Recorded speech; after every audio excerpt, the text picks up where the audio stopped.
Amados irmãos, voltemos a nossa atenção para a palavra do Senhor. O pastor Pedro leu no texto, segunda-feira passada, nós lemos o texto de 1 Coríntios 15, a partir do versículo 51, onde fala também do arrebatamento, e nesse culto de hoje foi lido um dos textos mais básicos, que pode ser chamado também de texto áureo para um estudo sobre o arrebatamento, que é 1 Tessalonicenses 4, 13 até o 18. Aqui então deixa-nos bem claro sobre essa doutrina bíblica do arrebatamento, mostrando claramente que é uma doutrina que devemos crer e estar esperando a qualquer momento. Jesus falou sobre o arrebatamento, dizendo que esse dia e hora ninguém sabe, somente o Pai, mas que haverá, não é? Haverá. Ele prometeu em João 14, também aquele texto clássico da Bíblia Sagrada, quando ele fala para os discípulos: não se turbe o vosso coração, credes em Deus, crede também em mim. Na casa de meu Pai há muitas moradas, se não fosse assim, eu vô-lo teria dito, vou preparar-vos lugar. E quando eu for e vos preparar lugar, virei outra vez, e vos levarei para mim mesmo, para que aonde eu estiver, estejais vós também. Isso é uma promessa de Jesus, não é? É uma promessa de Jesus. E a Bíblia diz lá em 2 Coríntios 1 e 20, que em todas as promessas de Deus, tem nele o sim e nele o amém. Quer dizer, sim e amém, significando ponto final. Depois que ele fala, está falado. É promessa cumprida. Glória a Deus. Nós devemos, tão certo como respiramos, tão certo como estamos vendo uns aos outros aqui, tão certo como esperamos o sol raiar amanhã, né, na aurora boreal, também nós sabemos que Jesus voltará para buscar a sua amada igreja. Glória a Deus. Então, meus amados, nós falamos segunda-feira passada sobre os crentes falecidos, falamos sobre a promessa que Jesus falou para Marta e Maria, a sua ressurreição e a vida: aquele que crê em mim, ainda que esteja morto, viverá. E eu parto hoje de 2 episódios de arrebatamento no Antigo Testamento: o de Enoque e o de Elias. Então vamos para a palavra em Gênesis capítulo 5, Gênesis capítulo 5, versículo 24, diz assim: e andou Enoque com Deus, e não se viu mais, porquanto Deus para si o tomou. E andou Enoque com Deus, e não se viu mais, porquanto Deus para si o tomou. Esta história de Enoque, nós vamos ver o escritor aos Hebreus falando sobre ela. Isto mostra que o Novo Testamento, ele ratifica o arrebatamento de Enoque.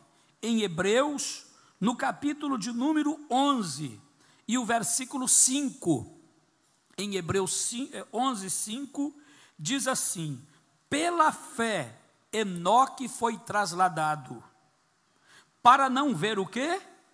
A morte. Então ele não morreu, Enoque não morreu, para não ver a morte, e não foi achado. Quer dizer, a geração dos dias de Enoque o procuraram, mas não o encontraram, porque Deus o trasladara, visto como antes da sua trasladação, o que aconteceu? Podemos falar mais forte? Você está vendo que só vai ser trasladado quem alcançar testemunho que agrada a Deus? Não é qualquer um.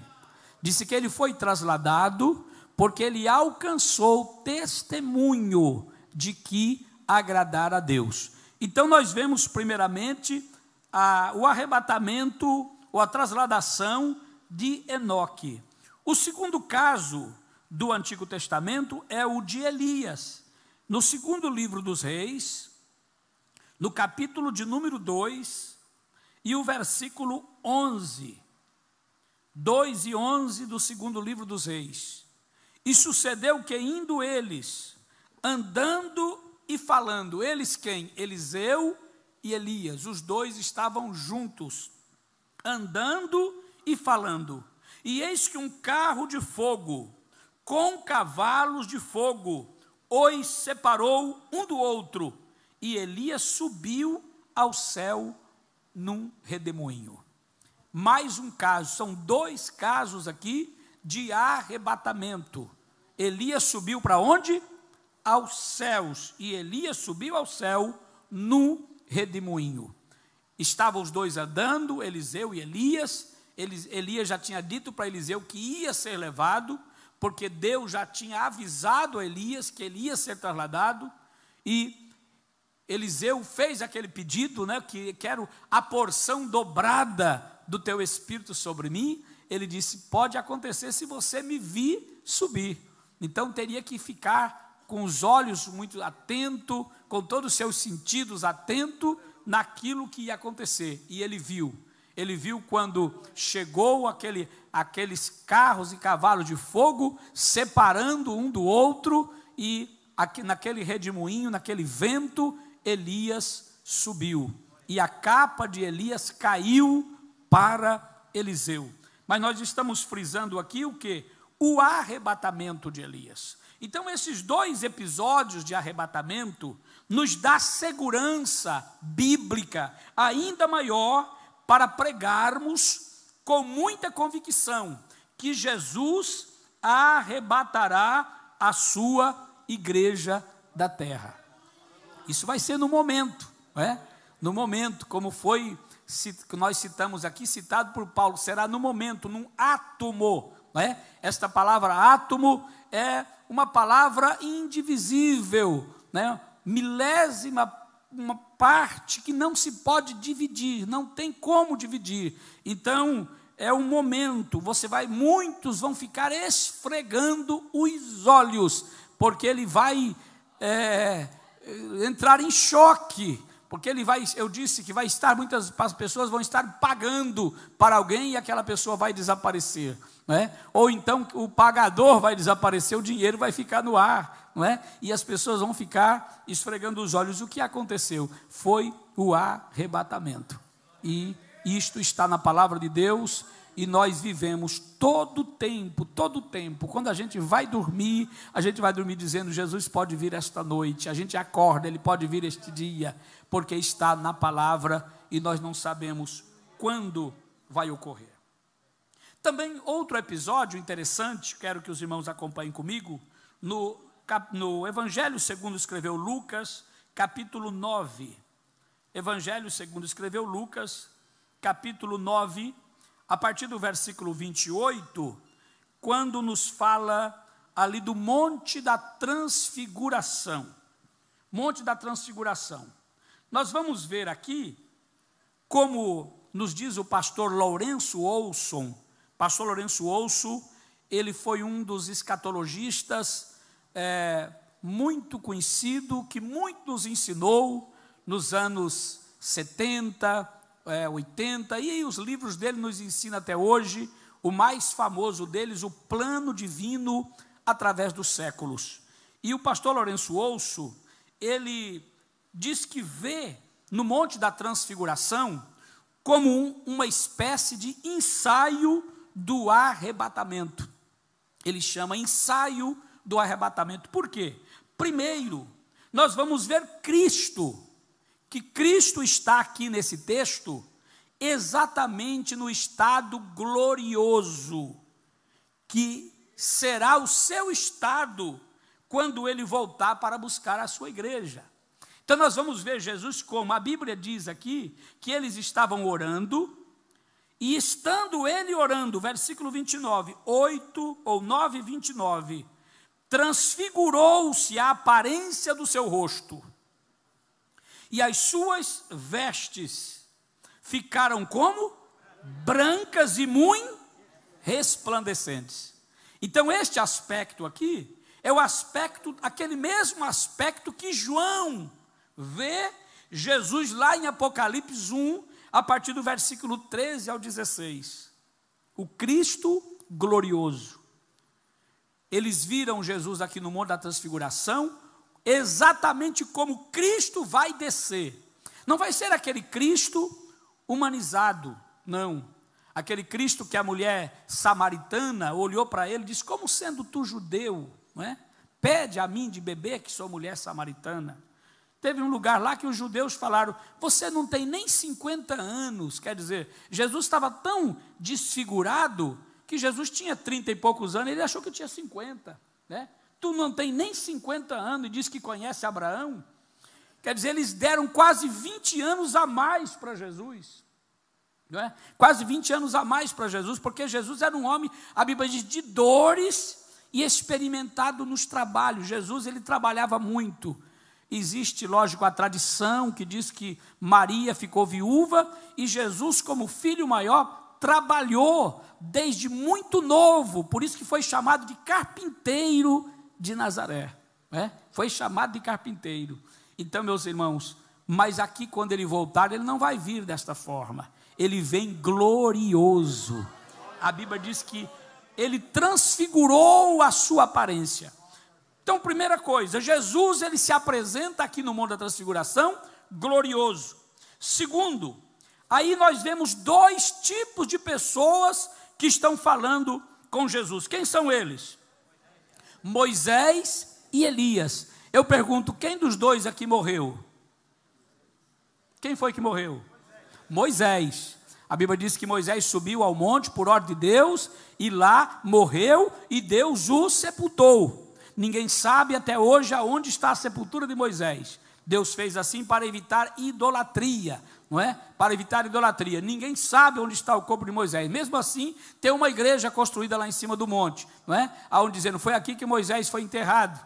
Mas para evitar a idolatria, ninguém sabe. Até Satanás procurou, querendo saber aonde estava, porque se ele descobrisse, então ele ia poder levar o povo para a idolatria. Mas o arcanjo Miguel disse: o Senhor te repreenda. Glória ao Senhor, aleluia. Então, meus amados, quem apareceu? Primeiro Moisés. Quem Moisés representa aqui? Moisés não estava falando com Jesus? A Bíblia diz que eles conversavam. Moisés aqui, para Lourenço Ouço, Moisés representa os cristãos falecidos, que morreram, mas estavam lá em corpo também glorificado, junto de Jesus, vivos e conversando com ele. E o segundo, Elias. Elias morreu? Elias morreu? Não. Então Elias aqui simboliza os cristãos que não provarão a morte, porém com corpos gloriosos, e também falando com Jesus, porque ali estava, Paulo fala, os que morreram em Cristo ressuscitarão primeiro, e nós, o que vivo estarmos, seremos transformados, e juntos subiremos, e estaremos para sempre com o Senhor. Glória a Deus. Então, meus amados, existe textos da palavra de Deus que nos prova isso, como Filipenses capítulo 3, versículo 20 e 21, que diz assim: mas a nossa cidade está nos céus, de onde também esperamos o Salvador, o Senhor Jesus Cristo, que transformará o nosso corpo abatido, olha aí, transformará o nosso corpo abatido, para ser conforme o seu corpo glorioso, segundo o seu eficaz poder, de sujeitar também a si todas as coisas. Primeira epístola de João, capítulo 3, e versículo 2, diz: amados, agora somos filhos de Deus, e ainda não é manifesto o que havemos de ser, mas sabemos que quando Ele é Cristo, se manifestar, seremos semelhantes a Ele, porque assim como é, o veremos. Aleluia. Então, meus amados irmãos, nós temos aqui a viva esperança deste corpo mortal, este corpo efêmero, que qualquer coisinha, qualquer gripezinha, qualquer virosezinha, a gente já está arriado. Nessa semana mesmo eu passei aí doente, porque é o corpo efêmero, é o corpo mortal, mas vai chegar um dia que nós seremos transformados, aonde Paulo, ele ri da cara da morte, e ele diz: ó morte, aonde está o teu aguilhão? Glória a Deus. Ó inferno, aonde está a tua vitória? Porque o aguilhão da morte é o pecado, mas ele disse: mas graças a Deus que nos dá a vitória por nosso Senhor Jesus Cristo. Aleluia. Um dia o nosso corpo, ele será transformado. A Bíblia nos diz em Romanos capítulo 8, e o versículo 29 também corrobora com isto: porque os que dantes conheceu, também os predestinou para serem conformes à imagem de seu Filho, a fim de que ele seja o primogênito entre muitos irmãos. O Senhor nos conheceu e o Senhor nos predestinou. Glória ao nome santo do Senhor. Nós estamos predestinados. Predestino é aquele que tem uma passagem para um destino. Você já sabe para onde vai. É por isso que nós temos o costume de dizer: meu amigo, tire a tua passagem, não é? Tire a tua passagem para onde? Para o céu, porque nós estamos caminhando para o céu. Glória ao nome do Senhor. Nós estamos caminhando para o céu, e quem quiser ir para o céu, ingresse nas fileiras dos fiéis. Glória ao Senhor Jesus, porque Jesus está voltando. Obrigado, meu filho. E qual será o tempo do arrebatamento? É quase por unanimidade entre os escatologistas cristãos evangélicos que a segunda vinda de Cristo será em um só evento, porém o mesmo ocorrerá em duas fases distintas. Será um só evento, mas ele acontecerá em duas fases distintas. Primeiro, ocorrerá o quê? O arrebatamento ou o rapto da igreja, que nós estamos falando sobre ele. Será a trasladação dos crentes, tanto vivos quanto mortos, para estarem na presença de Cristo nos ares. Lembrando que os mortos não vão ser transladados mortos. Os mortos, como disse Paulo, eles serão primeiramente ressuscitados. Os vivos transformados, e juntos vivos, mortos ressuscitados e transformados, e vivos transformados, encontrar-se-ão com Cristo nos ares. Este texto é claríssimo em 1 Tessalonicenses 4, 13 a 18, o texto já lido aqui na leitura oficial. Depois que isto ocorrer, que a igreja já estiver com o Senhor Jesus, então muitos eventos estarão acontecendo e vão acontecer. Vai acontecer algo no céu, chamado Tribunal de Cristo.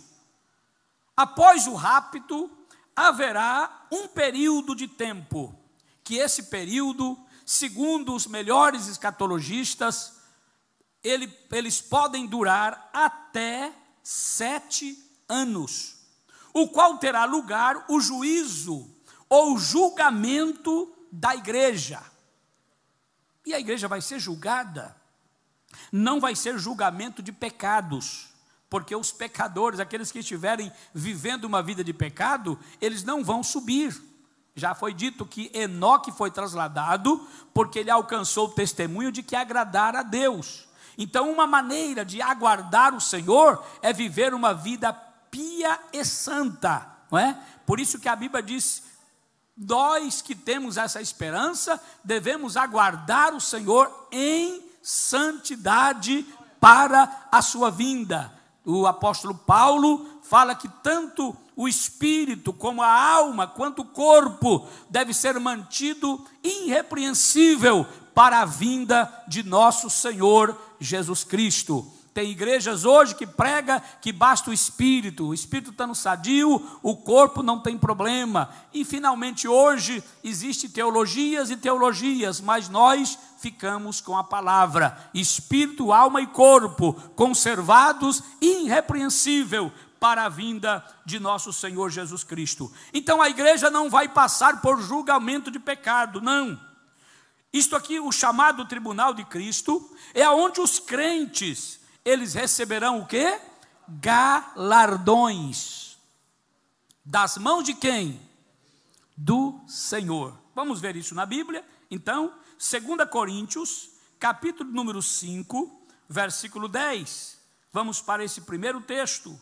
2 Coríntios, capítulo 5 e 10. E diz assim: porque todos, Paulo está dizendo agora para os crentes, porque todos devemos comparecer ante ao tribunal de Cristo, para que cada um receba segundo o que tiver feito por meio do corpo, ou bem ou mal. Se você trabalhou bem, vai receber galardão. Se você não trabalhou bem, não vai receber galardão, não é? Então, você vai ser salvo, como disse Paulo lá em Coríntios, 1 Coríntios capítulo 3, vamos agora para o 1 Coríntios, capítulo 3, a partir do versículo 12, diz assim: e se alguém sobre este fundamento formar um edifício de ouro, qual é o fundamento que ele fala? Quem é o fundamento? Está no 11, porque ninguém pode pôr outro fundamento além do que já está posto, qual é Jesus Cristo, não é?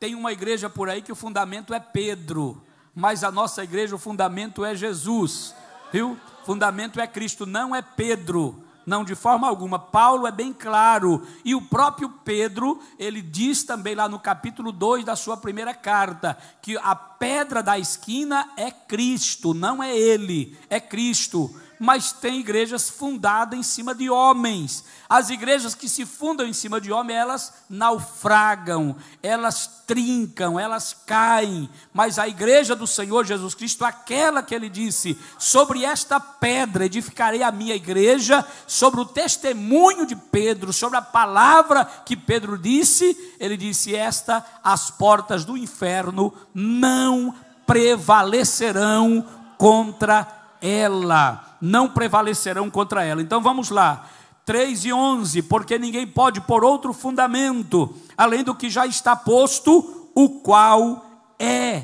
Jesus Cristo. Não é que foi e nem que será, é presente, verbo ser no presente, ele é. E se alguém sobre este fundamento formar um edifício de ouro, prata, pedras preciosas, 3 materiais que são fortes, não é? Agora vem madeira, feno e palha. Madeira mais ou menos, mas queima também. Feno, esse aqui até o vento joga, e palha, né? A obra de cada um se manifestará na verdade o dia. Você pode ver que esta palavra dia aqui está com D maiúsculo. Este é o dia do julgamento, o dia a declarará, porque pelo fogo será descoberta, e o fogo provará qual seja a obra de cada um. Se a obra que alguém edificou nessa parte permanecer, este receberá o quê? Galardão. Se a obra de alguém se queimar, sofrerá detrimento, mas o tal será salvo, todavia, como pelo fogo. Este fogo aqui, na verdade, será não labaredas de fato, mas o fogo daquele que João viu. Ele disse: eu vi os olhos dele como chamas de fogo. Então são os olhos dele, como os olhos de raio-x, que vai passar em cada um de nós, nos nossos corações, nas nossas obras, naquilo que fizemos, e aí então ele é que vai, com o seu olhar perscrutador, esquadrinhador de tudo, saber se a minha intenção, o meu trabalho, aquilo que prestei na terra, foi de fato para Deus ou não foi para Deus. Não é? Porque tem aqueles, eu já disse para os irmãos numa doutrina, que só trabalha quando alguém está vendo, não é? Quando tem alguém olhando para bater palma, para elogiar, para dizer que ele é bom, para dizer que você realmente, né? Se não for elogiado ele fica bravo, acha ruim, não é? Mas quem trabalha para Deus pode ficar tranquilo, porque quem vai dar o galardão na tua mão é o Senhor. Então faça para Deus, façamos para Deus, façamos para Deus. Muito bem. Apocalipse 22:12, ainda 22:12 de Apocalipse, diz assim: eis que cedo venho, e o meu galardão está comigo, para dar a cada um segundo as suas obras. Para dar a cada um segundo a sua obra, está aqui no singular. 1 Pedro capítulo de número 5, 1 Pedro capítulo 5, são versículos que vão corroborando com o tribunal de Cristo. 1 Pedro 5 e 4. E quando aparecer o sumo pastor, isso aqui já é falando diretamente para o ministério. E quando aparecer o sumo pastor, alcançareis a incorruptível coroa de glória. Glória a Deus. E Paulo, ainda falando a Timóteo, na sua segunda carta, capítulo 4, versículo 8, ele diz: desde agora a coroa da justiça me está guardada, a qual o Senhor, justo juiz, olha, o juiz é justo, lá não tem arrumadinho o Senhor e eu, né? Não, ele é um justo juiz, me dará naquele dia, disse Paulo, e não somente a mim, mas também a todos os que amarem o quê? A sua vinda. Quem ama a vinda de Jesus? Glória a Deus. Você ama a vinda de Cristo? Então, esse tribunal vai lhe alcançar. O que estamos fazendo? Tem um hino do pastor Simão Lundrig, né?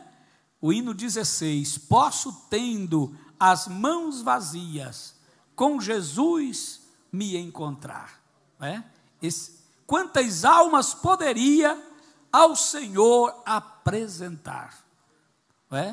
Lá no meio tem uma estrofe que diz: do pecado preso em elos, passei anos em vão labor, quem me dera reavê-los para servir ao meu Senhor.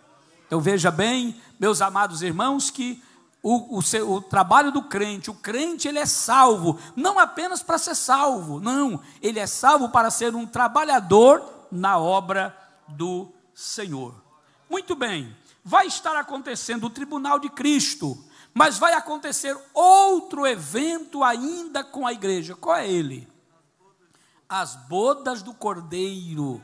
Vai acontecer as bodas do Cordeiro, não é? Haverá também as bodas, os votos, a promessa, né, do Cordeiro. O Cordeiro prometeu casar com a igreja. Prometeu, é promessa dele. E as bodas vão acontecer. A igreja vai subir, não é? E haverá as bodas do Cordeiro no céu, na qualidade de noiva. A igreja, em um sentido figurado, se casará com Cristo. Isso fala de um relacionamento fiel e eterno da igreja. Lá no Antigo Testamento também, Israel foi chamado a esposa do Pai, né, do Criador. Também a igreja, agora no Novo Testamento, ela é chamada da noiva do Cordeiro. Vamos ver o que Paulo fala aqui na segunda carta de Paulo aos Coríntios, capítulo de número 11, e o versículo de número 2. 11:2 de 2 aos Coríntios: porque estou zeloso de vós, com zelo de Deus, porque vos tenho preparado para vos apresentar como uma virgem pura a um marido, a saber, a Cristo. A saber, a Cristo. Então nós vemos aqui que Paulo coloca a igreja, não é, numa condição de uma virgem pura. É por isso que a igreja não pode se contaminar com o mundo, irmãos. É por isso que a igreja não pode se envolver com este mundo, porque se a igreja se envolve com o mundo, ela passa a ter relacionamento com o mundo. E Paulo disse: eu estou zeloso de vós com o zelo de Deus, porque eu tenho que vos apresentar para Cristo como uma virgem pura. Quer dizer, uma virgem. O que é uma virgem pura? Quando uma moça dessa, ou um rapaz desse, fazem compromisso, colocam um anel de noivado, eles não podem jamais, vai poder pegar, ver um namorando com outra pessoa. Já pensou? O moço faz um compromisso com a moça, começa a namorar, daqui a pouco alguém chega: fulano, a tua namoradinha estava lá na praça, de mão dada com alguém. Ah, pronto, acabou, já vai acabar o namoro. E vice-versa. Assim também nós. A igreja do Senhor não pode estar de mão dada com o mundo, porque ela tem anel de compromisso, tem uma aliança com Cristo, e nós precisamos ser fiel ao noivo, porque o noivo virá, e quando o noivo vir vai ter casamento, glória a Deus, e quando ele vier, vai ter o casamento, as bodas do Cordeiro, glória a Deus.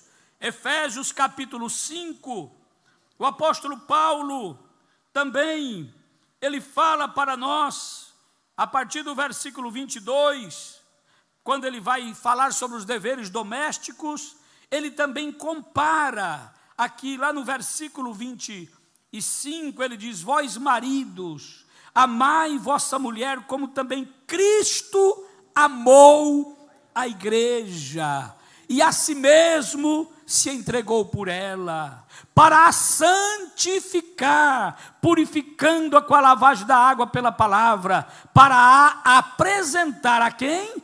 A si mesmo, igreja gloriosa, sem mácula, nem ruga, nem coisa semelhante, mas santa e irrepreensível. Aí Paulo vai ensinando, e lá no versículo 32 ele diz: grande é este mistério, digo, porém, a respeito de Cristo e da igreja. Aleluia. Vai haver o casamento. Vai haver o casamento de Cristo com a igreja. Vamos agora para Apocalipse, lá no final de todas as coisas, quando todas as coisas estiver sendo consumada. Apocalipse 19, Apocalipse capítulo 19, 6 e 7, está escrito: e ouvi como que a voz de uma grande multidão, e como que a voz de muitas águas, e como que a voz de grandes trovões, que dizia: aleluia, pois já o Senhor Deus Todo-Poderoso reina, regozijemo-nos e alegremos-nos e demos-lhe glória, porque vindas são as bodas de quem? Do Cordeiro, e já a sua esposa se aprontou. Aleluia, glória a Deus. Quem está esperando este dia do casamento eterno? Este casamento nunca vai ter divórcio, esse casamento nunca vai terminar, vai ser um casamento eterno de Cristo com a sua amada igreja, noiva do Cordeiro. Glória a Deus. Estes são os acontecimentos. Jesus, ele busca a igreja, ele rapta a igreja, ele leva a igreja. Depois vem o tribunal de Cristo, as bodas do Cordeiro. Mas enquanto a igreja está nesta festa no céu, crentes recebendo galardões, até Lourenço Ouço diz: agora entendo por que Deus vai ter que enxugar lágrima no céu. A Bíblia diz que ele vai enxugar dos seus olhos toda lágrima. É porque crente que não receber galardão vai querer chorar. Crente que não receber galardão vai querer chorar. Ele disse, não, aqui não vai ter choro, então eu vou ter que enxugar. Então, para você não querer chorar, trabalhe. Ganhe uma alma. Você já ganhou uma alma esse ano? A Bíblia diz que quem ganha alma, sábio é. É Bíblia. Quem ganha... mas eu preciso ser um doutor para ser sábio. Não. Se você quer ser sábio, ganhe uma alma. Quem ganha alma, sábio é. Porque o professor, o doutor, ensina para essa vida que quem ganha uma alma é para a eternidade. Você está libertando uma alma do inferno. Você está quebrando um jugo. Você está quebrando cadeias. Você está soltando vidas que estão presas nas garras de Satanás. Quando você ganha uma alma, você liberta uma pessoa, glória a Deus, e a Bíblia diz, e cobrirá a multidão de pecados, glória ao nome santo do Senhor. Então vamos trabalhar para o Senhor, como diz o hino, vamos todos trabalhar para o Senhor Jesus, vamos arregaçar as mangas, os dias estão findando, a igreja está chegando no final da sua meta, da sua caminhada, da sua carreira, como diz o escritor aos Hebreus no capítulo 12, então vamos trabalhar para Jesus. Glória a Deus. Ore por alguém, fixe a oração por alguém que você precisa ganhá-lo para Jesus, trazê-lo para os pés de Cristo, e você vai ver que o Senhor vai ouvir as tuas orações. Enquanto a igreja está no gozo no céu, na terra estará havendo algo terrível, chamado o quê? A grande tribulação. É esse ponto que eu queria chegar hoje. É esse ponto que eu queria chegar hoje. Apocalipse 7,14. 7,14 diz, e eu disse-lhes, Senhor, tu sabes. E ele disse-me, estes são os que vieram de grande tribulação. Vieram de grande tribulação. Quando ocorrerá a grande tribulação? Prestemos bem atenção. Eu fiz questão de tomar nota de autores consagrados, como Laurence Olson, Willem Menzies, Stanley Horton, Meyer Pearman, Armando Chaves Cohen, Eurico Bergstein, Orlando Boyer, Henry Thyssen, Antônio Gilberto, Elinaldo Renovato e Ezequias Soares. E muito mais, etc, etc, etc. Todos estes autores consagrados e nossos professores, eles entendem biblicamente que o arrebatamento se dará antes da grande tribulação.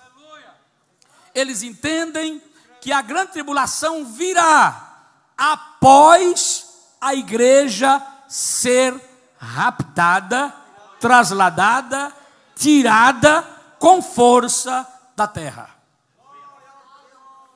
Logicamente que esses homens, eles não criaram essa teologia. Eles beberam em fontes seguras de pais da igreja, para que pudesse trazer para nós, como Laurence Olson, Stanley Horton, Orlando Boyer, que trouxeram bem antes ainda de Antônio Gilberto, de Eurico Bergstein, de Elinaldo Renovato, de Ezequias Soares. Eles vieram antes trazendo esta doutrina, provando na Bíblia, e é o que nós pretendemos, provar na palavra, que a igreja será arrebatada antes que chegue o período chamado grande tribulação. Quem é que já passou tribulação aqui? Eu já passei muito. Quem já passou? Pronto, mas não é a grande. Não, essa não é a grande. É tribulação, mas não é a grande tribulação. Então eu não estou esperando a grande tribulação, eu estou esperando Jesus. Durante esse período chamado de grande tribulação, o anticristo reinará sobre a terra. E depois de 7 anos, o Senhor se revelará porque o Senhor já está com a igreja. É aí que nós começamos a entender por que a igreja não estará na terra. Porque o Senhor se revelará de forma totalmente visível, que será a segunda parte do grande evento, daquele evento que é único, mas em duas fases distintas. Então o Senhor se revelará chamando que é a segunda parte da sua segunda vinda. Mateus capítulo 24 e versículo de número 30. Mateus 24 e 30, é preciso a Bíblia, porque a Bíblia é a base, não é? Passa o céu, passa a terra, mas as minhas palavras não hão de passar. Então aparecerá no céu o sinal do Filho do Homem, e todas as tribos da terra se lamentarão, e verão o Filho do Homem vindo sobre o quê? As nuvens do céu, com poder e grande glória. Quando Jesus vier para arrebatar a igreja, eu vou falar daqui a pouco, mas eu já adianto, dizendo que ele vem de forma oculta, invisível para o mundo. Só a igreja vai entender este momento. Muitos vão achar que vai ser até melhor, porque o mundo vai ficar menos povoado. Quantas casas de crentes ricos, né? Poderosos, quantas empresas, quantos templos ficarão aí, né? Então vai ficar até melhor para o povo viver. Eles vão até achar que ficou melhor. Aquele povo chato foi embora, aquele povo que pegava no pé da gente já não pega mais. É o povo barulhento. Onde está aquele povo barulhento? Onde está que não se vê nenhum irmão? Alguém com voz de lamento vai dizer nesse momento: aquele povo foi embora para Sião. Aleluia! Estamos esperando esse momento. Mas a segunda fase, Jesus virá visível, com poder e grande glória. Zacarias capítulo 14. Zacarias, penúltimo livro do Antigo Testamento. Zacarias capítulo 14, 4 e 5, diz assim: e naquele dia estarão seus pés sobre o monte das oliveiras, que está defronte de Jerusalém. Que bom, eu tive lá, vi bem direitinho, disse: vai ser aqui que ele vai pisar. De frente de Jerusalém para o oriente, e o monte das oliveiras será fendido pelo meio, para o oriente e para o ocidente. E haverá um vale muito grande, e metade do monte se apartará para o norte, a outra metade para o sul, e fugireis pelo vale dos meus montes, porque o vale dos montes chegará até Azel, e fugireis assim como fugistes do terremoto nos dias de Uzias, rei de Judá. Então virá o Senhor meu Deus, e quem com ele? E todos os santos contigo, ó Senhor. Os santos já estão lá, porque ele só pode vir porque já estão. Não tem como. Ele seria algo contraditório. Se eles estão na terra, como que eles virão? Então eles já estão lá. Aí é aí que ele vai descer com seus santos. Seus santos que foram santificados pelo próprio Cristo. Tanto os que santificam, o que santifica, como os que são santificados, são todos de um só.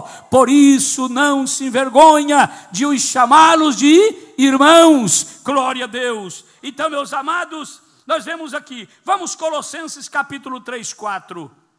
Vamos para o Novo Testamento.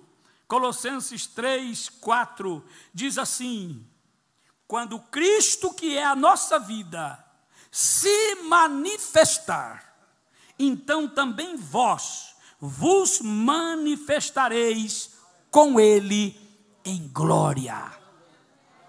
Esse texto aqui também é escatológico. Quando ele se manifestar, nós estaremos juntamente com ele em glória. 1 Tessalonicenses 3, 13. 1 Tessalonicenses 3,13, para confortar o vosso coração, para que sejais irrepreensíveis em santidade diante do nosso Deus e Pai, na vinda de nosso Senhor Jesus Cristo, com todos os seus santos.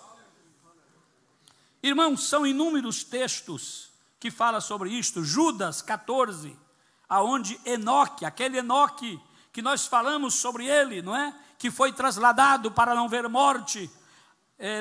Judas 14, seu único capítulo, versículo 14, diz: e destes profetizou também Enoque, o sétimo depois de Adão, dizendo: eis que é vindo o Senhor com milhares de seus santos.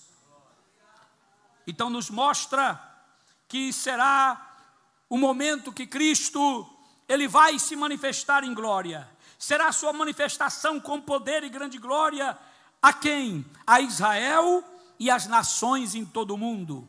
O arrebatamento será um evento secreto. Veja isso em 1 Tessalonicenses 5:2.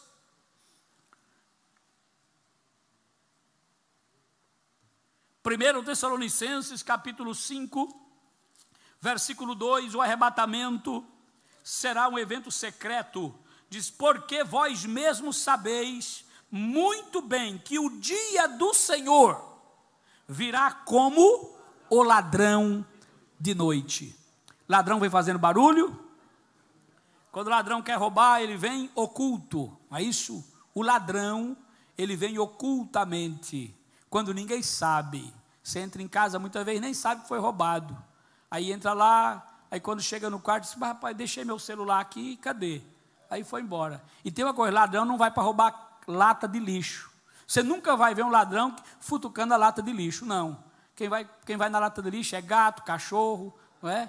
É um mendigo, pode até ir lá querer, mas o ladrão, ele só vai aonde tem riqueza, dinheiro, viu? Onde está o celular, onde está o notebook, onde está o aparelho de televisão.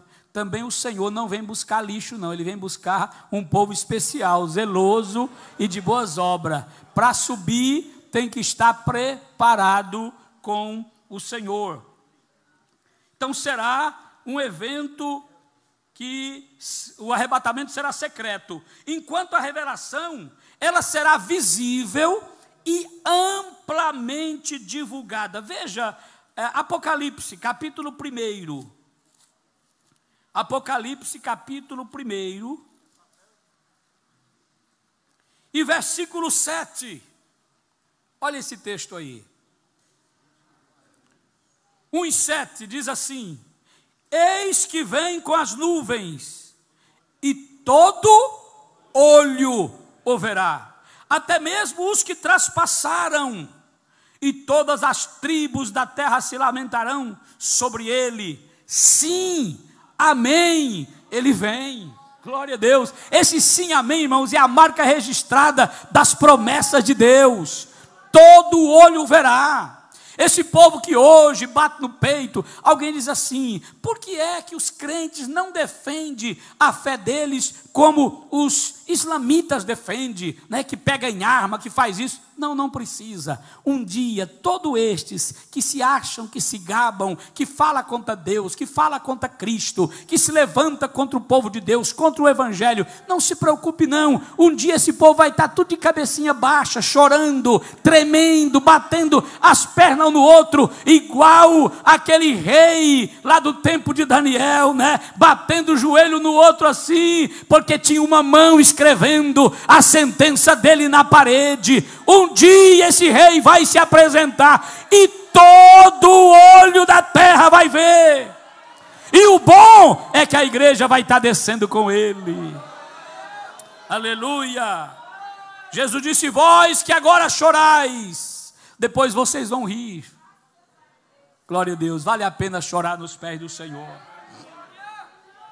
Interessante, irmãos, que quando João Evangelista escreveu isso, ele não sabia, ele nem sonhava, não passava pela sua cabeça que nos dias atuais os meios de comunicação seriam tão avançados.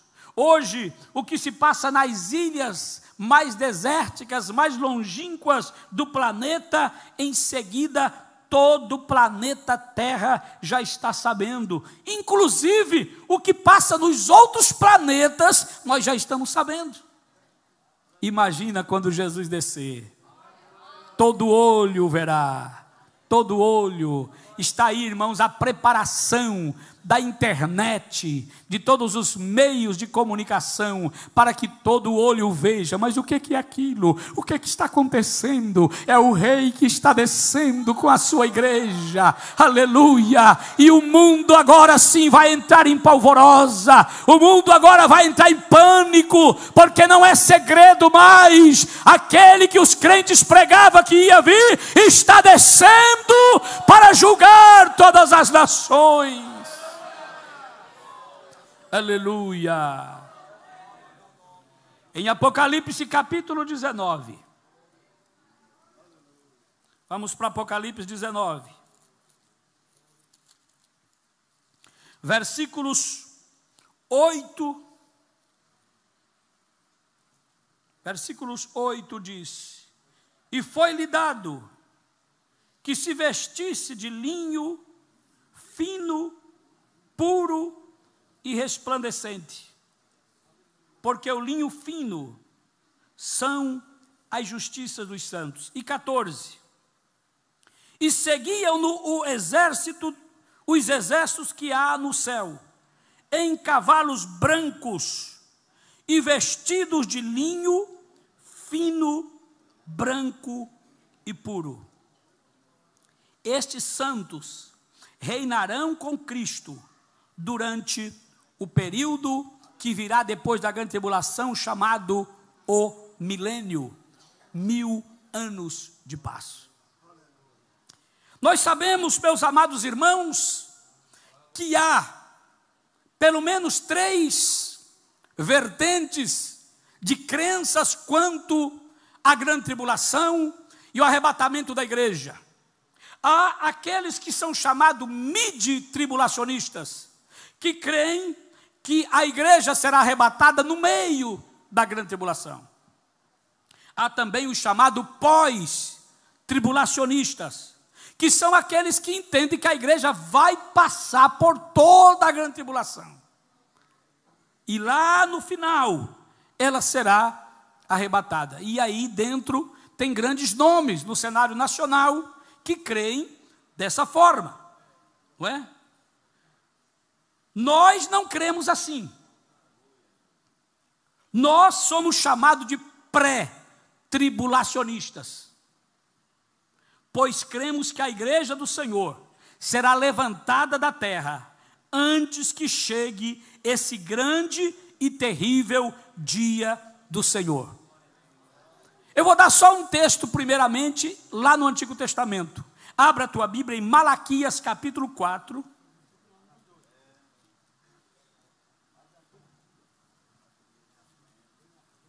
Último livro do Antigo Testamento.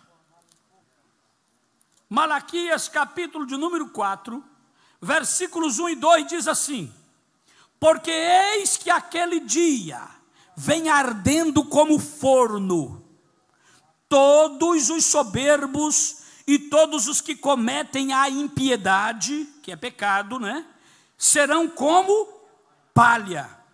E o dia que está para vir os abrasará, diz o Senhor dos Exércitos, de sorte que lhes não deixará nem raiz e nem ramo. Ponto. E depois o que diz? Mas para vós que temeis o meu nome, nascerá o sol da justiça. Quem é o sol da justiça? Jesus. Nascerá o sol da justiça, e salvação trará debaixo das suas asas, e saireis e crescereis como bezerros no cevadouro. Malaquias 3,18 diz: outra vez vereis a diferença entre o justo e o ímpio, entre o que serve a Deus e o que não serve. Aqui está a diferença: para aqueles que não servem, vai virar um fogo abrasador, a grande tribulação chegará, mas para vós que temeis o meu nome, não, nascerá para vós antes que venha o fogo, nascerá o quê? O sol da justiça. E eu quero fazer uma comparação aqui, lá no livro de Gênesis. Abra Gênesis capítulo 19. Abra Gênesis 19, 17. Veja essa comparação que os teólogos pré-tribulacionistas também usam, que é bíblica, muito importante. Gênesis 19, 17 diz: e aconteceu que, tirando-os para fora, disse: escapa-te por tua vida. Isso aqui estava dizendo para quem? Para Ló e sua família. Escapa-te por tua vida, não olhes para trás de ti, e não pares em toda esta campina, escapa lá para o monte, para que não pereças. Vamos para o versículo 21, e preste atenção neste versículo agora. E disse-lhe: eis aqui, tenho-te aceitado também neste negócio, para não derribar esta cidade de que falaste. Versículo 22, apressa-te, escapa-te para ali, porque nada poderei fazer enquanto não tiveres ali chegado. Por isso se chamou o nome da cidade Zoar. Saiu o sol sobre a terra quando Ló entrou em Zoar. Deus estava dizendo: salve, porque enquanto você não estiver salvo, eu não posso derramar a minha tribulação em cima de Sodoma e Gomorra. E quando Ló se salvou, apareceu o sol. A Bíblia diz: e para vós que temeis o meu nome, nascerá o sol da justiça. Por isso a comparação entre a salvação de Ló, Deus não, está escrito: eu não posso fazer nada enquanto você não for salvo. Deus podia fazer, mas Ele tem aliança. Deus, Ele tem conserto. Deus, Ele tem testamento. E Deus não rompe com os seus consertos. Deus tem conserto com a igreja. A aliança que o Senhor fez com a igreja é esta: que a igreja será salva, e depois que a igreja for salva, então Ele vai derramar a sua ira sobre a face da terra. Razões bíblicas porque cremos que a igreja não passará pela grande tribulação. Primeiro, nenhuma passagem na Bíblia, nenhuma, fala, digamos, claramente, objetivamente, que a igreja passará pela grande tribulação. Não tem. Israel, sim, sempre está identificado como passando pela grande tribulação, bem como as nações ímpias de todo o mundo, mas a igreja não. Não existe. Os escatologistas pós-tribulacionista, midi-tribulacionista, eles dão um jeito, eles arranjam, assim como o sensacionista. O sensacionista tenta tirar o poder do Espírito Santo da igreja hoje, né, as ações do Espírito, mas eles não podem, porque não tem na Bíblia. Assim também não há nenhuma passagem clara, objetiva, que fala que a igreja passará pela grande tribulação. Segundo, o livro do Apocalipse, ou o livro das Revelações, é um tratado da 70ª semana de Daniel, que está em Daniel capítulo 9 e versículo 27. Você pode ver comigo aí Daniel capítulo 9 e 27. Diz assim: e ele firmará um concerto com muitos por uma semana. Está falando do anticristo. E na metade da semana fará cessar o sacrifício e a oferta de manjares, e sobre a asa da abominação virá o assolador, e isso até a consumação, e o que está determinado será derramado sobre o assolador. Então, os escatologistas entendem que a grande tribulação será a 70ª ou a última semana de Daniel. Agora nós estamos no intervalo entre a 69ª e a 70ª, porque a igreja está vivendo este tempo chamado a dispensação da graça, a dispensação eclesiológica, a dispensação da igreja. Assim que a igreja for arrebatada, entraremos então na última semana e na 70ª semana de Daniel. A história da igreja, irmãos, está registrada nas cartas às 7 igrejas da Ásia Menor.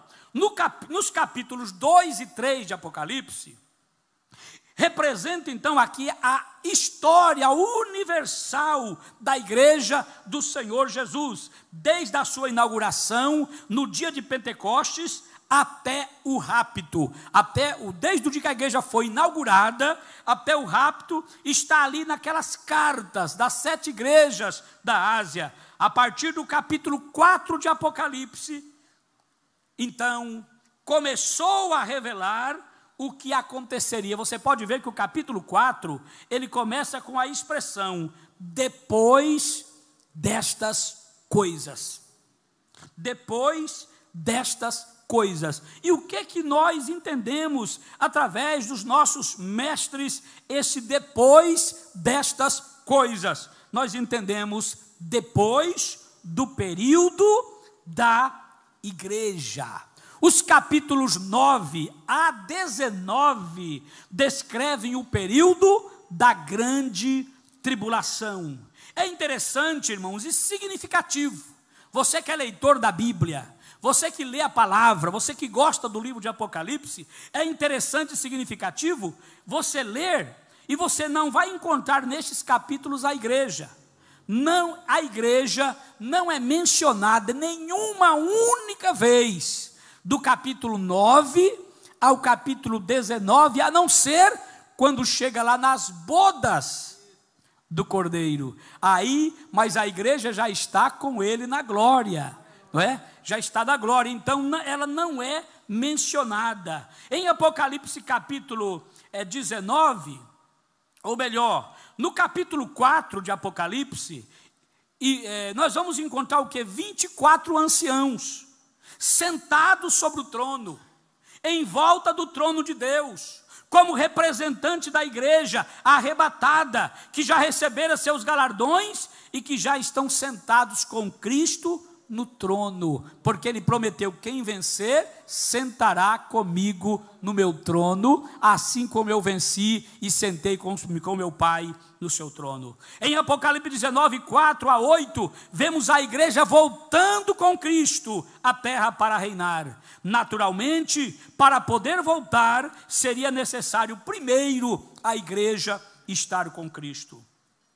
Mas há uma grande promessa em Apocalipse, capítulo 3 e versículo 10, e nós agarramos também nessa promessa, para dizer que a igreja não vai passar pela grande tribulação. Nós agarramos nessa promessa, Apocalipse 3 e 10, é muito conhecido da igreja, diz assim: como guardaste a palavra da minha paciência, também eu te guardarei. Confira aí na tua Bíblia, também eu te guardarei, do quê?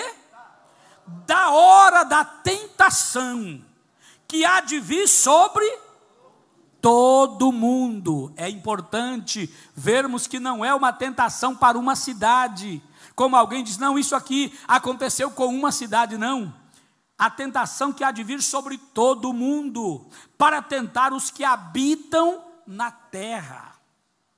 Aqui vemos a tentação, e essa tentação se trata de uma tribulação de âmbito mundial, tentação que há de vir sobre todo. O pastor Erinaldo Renovato diz o seguinte: o livramento da hora da tentação ou da provação que virá sobre todo mundo, não se refere apenas à igreja de Filadélfia, mas é uma advertência a todas as igrejas cristãs.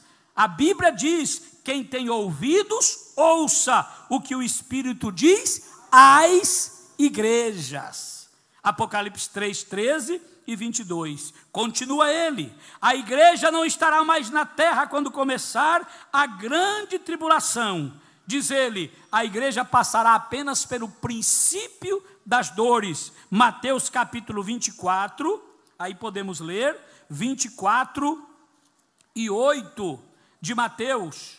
24 e 8 diz assim: mas todas estas coisas, veja bem, se você ler o capítulo 24, você vai encontrar um bocado de coisa aqui, como por exemplo, ouvireis de guerras, rumores de guerra, olhai e não vos assusteis, porque é mister que tudo isso aconteça, mas ainda não é o fim, porquanto se levantará nação contra nação, reino contra reino, haverá fome, pestes, terremoto em vários lugares. Versículo 8, mas todas estas coisas são princípios de dores, não é ainda a grande tribulação.